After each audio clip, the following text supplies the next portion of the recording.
नेहा की शादी पूरे धूमधाम से हुई थी। पहली रात उसने सोचा था अब मेरा जीवन साथी मुझे समझेगा, मुझे प्यार देगा। लेकिन कुछ ही दिनों में उसकी उम्मीदें टूट गई। हर रात विक्रम उसका पति नहीं, एक जबरदस्त हक जताने वाला दरिंदा बन जाता। नेहा का ना कभी उससे सुना ही नहीं गया।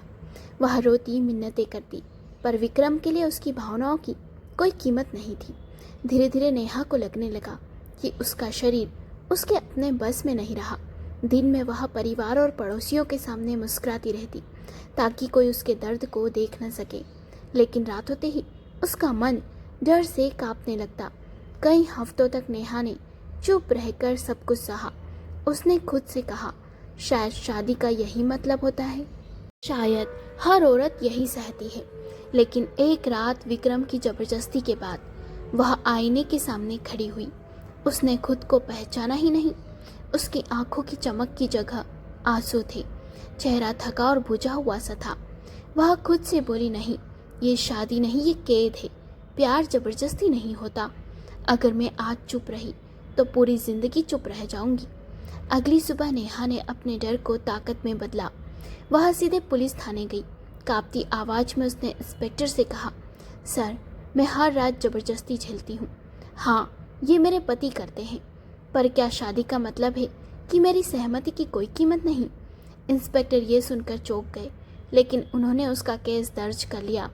घर में ये सुनते ही तूफान मच गया। विक्रम और उसका परिवार आग बबूला हो गए। लेकिन इस बार नेहा डरी नहीं। उसने साफ साफ कहा, अगर पति कहलाने का मतलब मेरी आत्मा को कुचलना है तो मुझे ऐसा रिश्ता नहीं चाहिए। नेहा पर दबाव बनाया जाने लगा, पर वो रुकी नहीं। नेहा ने कोर्ट में तलाक की अर्जी दी।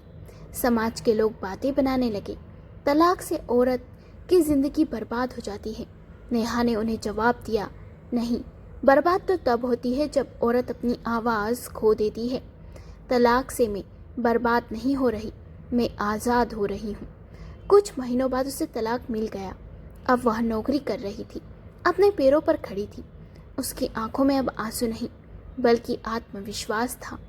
शादी का मतलब बराबरी और सम्मान है, जबरदस्ती नहीं। औरत का ना हर जगह ना ही होता है, चाहे शादी हो या कोई और रिश्ता। चुप्पी कभी समाधान नहीं, आवाज उठाना ही असली हिम्मत है। नेहा जैसी औरतें समाज की राह बदल देती है। ये कहानी सिर्फ नेहा की नहीं, उन हजारों औरतों की है जो चुपचाप सहती है। नेहा की तरह अगर हर औरत आवाज उठाए तो हालात जरूर बदलेंगे। कहानी पसंद आई तो लाइक करें, शेयर करें और कमेंट